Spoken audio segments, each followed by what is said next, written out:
Assalamualaikum warahmatullahi wabarakatuh. Kenalkan, nama saya Angga Sarfiani.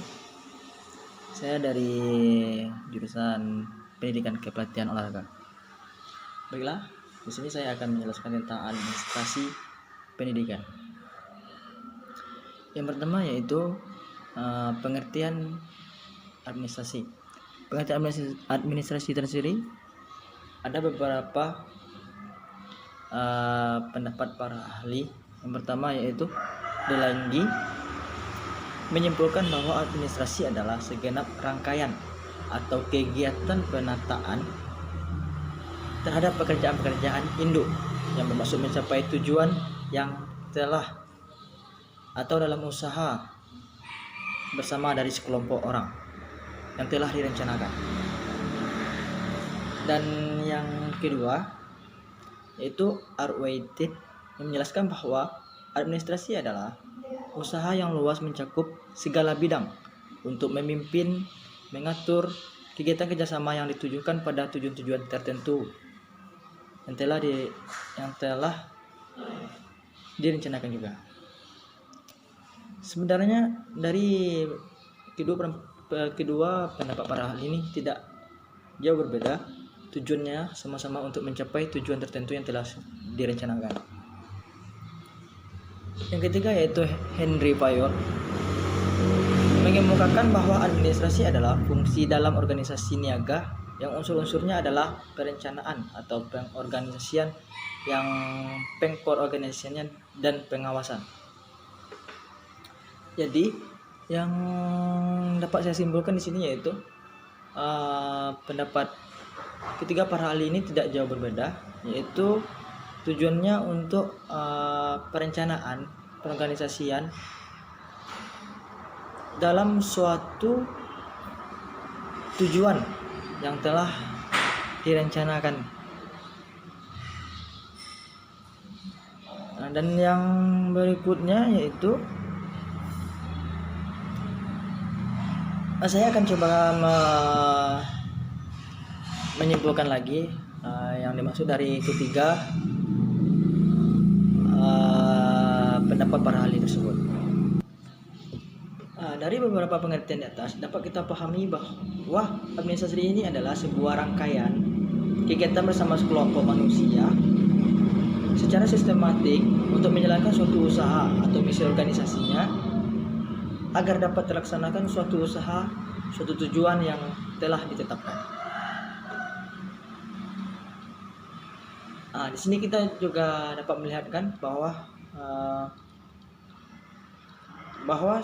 ketiga pendapat para ahli ini sama-sama bertujuan untuk mencapai tujuan yang telah direncanakan sebelumnya. Setelah kita pahami apa pengertian dan apa yang dimaksud dengan administrasi, sekarang kita mari bahas tentang apa itu administrasi pendidikan. Ada beberapa juga pendapat para ahli menurut pengertian atau definisi administrasi pendidikan. Yang pertama yaitu menurut Hadari Nawawi, administrasi pendidikan adalah keseluruhan proses pengendalian usaha kerjasama sejumlah orang untuk mencapai tujuan pendidikan sesuai dengan rancangan yang diselenggarakan dengan cara sistematis, rasional, efisien, dan efektif di suatu lembaga pendidikan, baik yang formal maupun non-formal.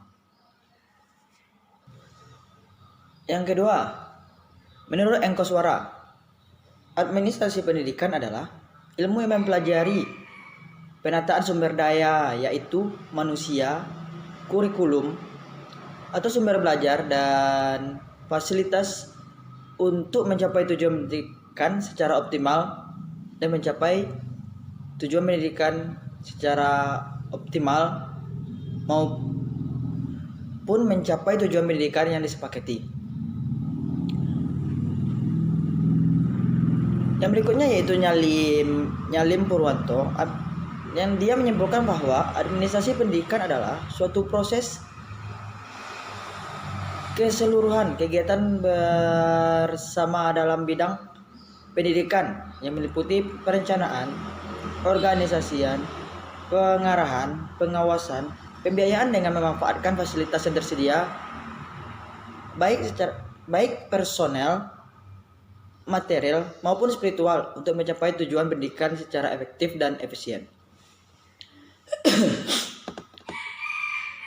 Dari yang saya lihat, menurut tiga pendapat para ahli ini tersebut tidak jauh berbeda, karena di setiap pendapat mereka mencantumkan yaitu perencanaan, perorganisasian, pengarahan, pengawasan, pembiayaan untuk mencapai tujuan pendidikan secara efektif dan efisien. Kalau kita simpulkan lagi dari berbagai definisi tersebut, dapat kita simpulkan bahwa administrasi pendidikan pada intinya merupakan segenap proses pengarahan dan pengintegrasian segala sesuatu atau potensi dalam suatu aktivitas kelembagaan, baik personal, spiritual, dan material. Itu artinya bahwa seluruh kegiatan lembaga pendidikan harus teradministrasi. Kenapa harus teradministrasi? Karena dengan teradministrasinya dengan teradministrasi dengan baik, sehingga pelaksanaan pendidikan dapat mencapai tujuan semaksimal mungkin dan efektif dan efisien.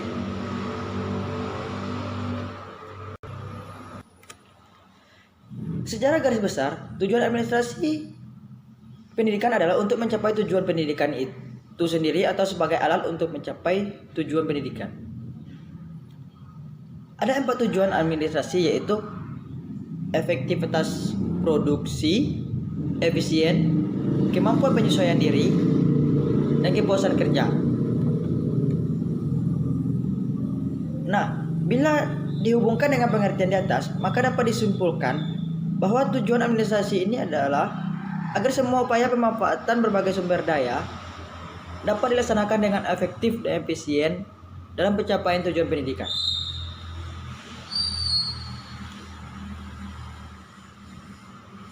Seperti yang disebutkan pada pembukaan Undang-Undang Dasar 1945, tujuan pendidikan negara Republik Indonesia adalah untuk mendasarkan kehidupan bangsa. Hal tersebut dijabarkan kembali pada Undang-Undang Nomor 20 Tahun 2003 tentang Sistem Pendidikan Nasional, yang menyebutkan bahwa tujuan pendidikan nasional adalah mendidik dan mengembangkan peserta didik agar menjadi manusia yang beriman dan bertakwa kepada Tuhan Yang Maha Esa, berakhlak mulia, sehat, berilmu, cakap, kreatif, mandiri, dan bertanggung jawab. Dan selain itu, saya juga mendapatkan beberapa tujuan administrasi pendidikan yang dikelompokkan. Ada beberapa. Yang pertama yaitu tujuan jangka pendek. Maksud dari tujuan jangka pendek ini itu dari administrasi pendidikan adalah agar tersusun dan terlaksana suatu sistem pengelolaan komponen instrumental dan proses pendidikan yang meliputi komponen siswa, pegawai, guru sarana atau prasarana, organisasi, pembiayaan, tata usaha dan hubungan sekolah dengan masyarakat agar terlaksana proses pendidikan di sekolah tersebut secara efektif yang menunjang tercapainya tujuan pendidikan di sekolah yang bersangkutan. Ada juga tujuan jangka panjang, yaitu administrasi pendidikan mengarah pada pencapaian tujuan institusional setiap jenis dan jenjang serta program pendidikan. Setelah kita pahami apa itu administrasi pendidikan, tujuan administrasi pendidikan, sekarang kita masuk pada fungsi administrasi pendidikan. Yang pertama yaitu perencanaan. Isi perencanaan dalam administrasi pendidikan mencakup apa saja yang akan dilakukan dan bagaimana cara melakukannya. Dan yang kedua, pengorganisasian.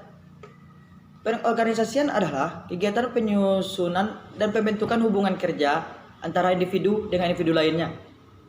Dengan begitu, kesatuan dalam usaha upaya penyampaian maksud dan tujuan administrasi pendidikan dapat terwujud. Maksudnya yaitu adanya komunikasi antara individu lain dengan individu satunya lagi supaya mencapai kerjasama yang baik untuk mencapai tujuan administrasi agar terwujudnya administrasi pendidikan yang sudah direncanakan. Yang ketiga itu koordinasi. Koordinasi merupakan upaya dilakukan untuk menghindari terjadinya kesimpang siuran dalam bertindak. Atau dengan kata lain, koordinasi adalah kegiatan yang membawa manusia, material, ide, teknik, dan tujuan ke dalam suatu hubungan yang harmonis serta produktif. Maksudnya itu kesimpang siuran itu tidak ada yang melenceng dari apa yang rencananya sudah kita rencanakan dari awal. Yang keempat itu komunikasi. Komunikasi merupakan hal yang sangat penting dalam pelaksanaan suatu program pendidikan. Aktivitas komunikasi yaitu mencakup penyebaran dan penyampaian gagasan dan bermaksud baik secara tulis maupun lisan. Jadi tujuan dari komunikasi ini adalah menciptakan kerjasama yang baik dalam suatu organisasi tersebut. Bisa disampaikan, komunikasi ini bisa disampaikan secara tertulis maupun secara lisan. Yang berikutnya yaitu pengawasan atau supervision. Dalam pelaksanaan program pendidikan tentu harus disertai dengan adanya pengawasan. Kalau tidak ada pengawasan di dalam program pendidikan tersebut, maka jalur atau alur pendidikan tersebut akan bisa perginya kemana-mana. Proses pengawasan pendidikan harus dilakukan dengan teliti agar tujuan pendidikan dapat tercapai. Jika kalau program pendidikan tidak ada pengawasan, maka tidak ada kemungkinan tujuan pendidikan tersebut tidak akan tercapai. Maka program pendidikan itu harus disertai dengan adanya pengawasan. Yang berikutnya itu kepegawaian. Fungsi pegawai sudah berjalan mulai dari proses perencanaan dan pengorganisasian.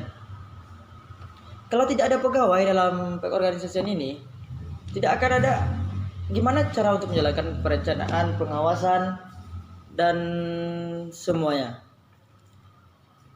Dalam hal ini, administrasi pendidikan mengupayakan agar dipilih untuk menduduki jabatan tertentu adalah orang-orang yang punya kemampuan dan kapabilitas sesuai dengan jabatan yang diberikan. Berarti orang yang dipilih untuk bidang ini yaitu orang yang memiliki skill atau kemampuan yang mumpuni yang sesuai dengan jabatan yang diberikan. Yang berikutnya yaitu penganggaran.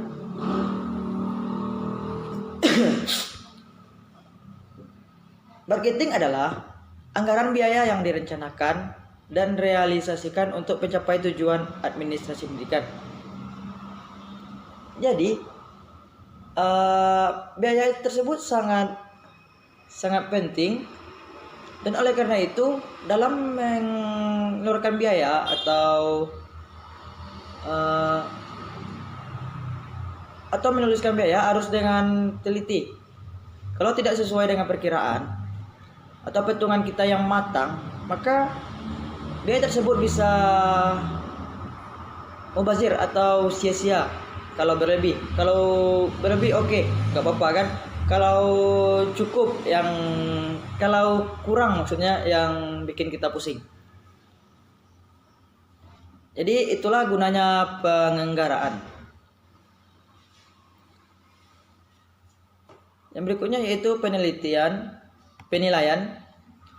Kegiatan evaluasi ini bertujuan untuk meneliti dan mengetahui aktivitas pelaksanaan proses keseluruhan organisasi dalam upaya mencapai hasil sesuai program yang diterapkan dalam kaitan untuk mencapai tujuan pendidikan.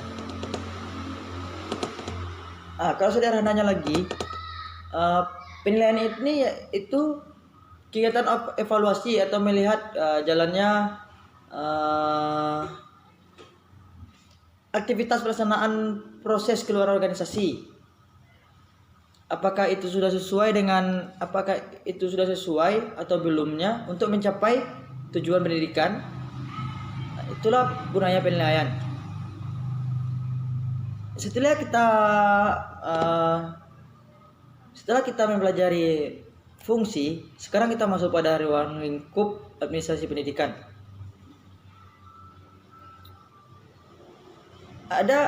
Ini merupakan hal-hal yang dapat membantu penyelenggaraan berbagai kegiatan pendidikan sehingga tujuan pendidikan dapat tercapai dengan baik.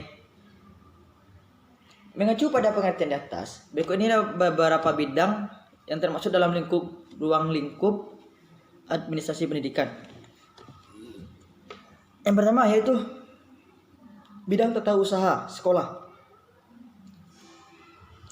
Ada beberapa poin dalam bidang tata usaha sekolah ini. Yang pertama itu organisasi dan struktur pegawai tata usaha.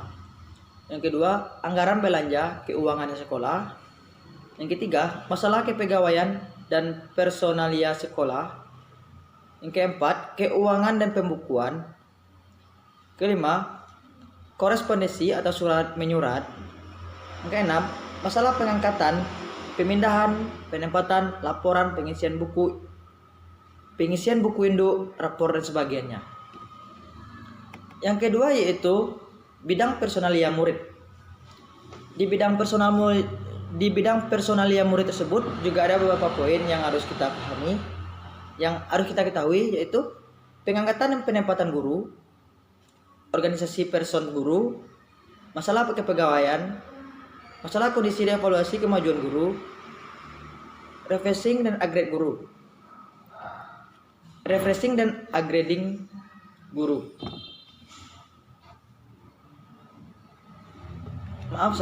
Yang berikutnya itu bimbingan konseling untuk guru.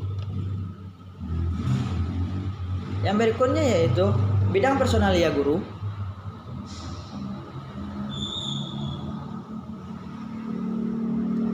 Yang berikutnya yaitu bidang pengawasan supervisi. Upaya meningkatkan semangat guru dalam bidang pengawasan supervisi ada juga beberapa poin yang harus kita ketahui, yaitu upaya peningkatan semangat guru dan pegawai tata usaha mengupayakan dan mengembangkan kerjasama baik antara guru, murid, dan pegawai tata usaha sekolah. Yang berikutnya, mengupayakan dan membuat pedoman cara-cara menilai hasil-hasil pendidikan dan pengajaran.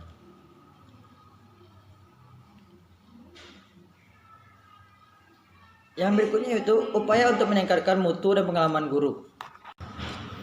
Dan yang berikutnya, bidang pelaksanaan dan pembinaan kurikulum. Di sini juga ada beberapa poin yang harus kita ketahui. Yang pertama yaitu berpedoman dan menerapkan kurikulum sekolah dalam upaya mencapai dasar-dasar tujuan pendidikan dan pengajaran. Dan yang berikutnya, melaksanakan organisasi kurikulum beserta metode-metodenya sesuai dengan pengharuan pendidikan dan lingkungan masyarakat. Dan ada juga beberapa yang saya dapat tentang ruang lingkup organisasi pendidikan yang menyatakan bahwa ruang lingkup organisasi pendidikan menggambarkan sudut pandang terhadap administrasi pendidikan. Cara umum sudut pandang tersebut, administrasi pendidikan dapat dikelompoknya di 3, yaitu sudut pandang proses, sudut pandang esensi atau substansi. Yang ketiga yaitu sudut pandang substansi kerja. Baiklah, sekian yang bisa saya sampaikan. Kalau ada kesalahan, saya mohon maaf. Assalamualaikum warahmatullahi wabarakatuh.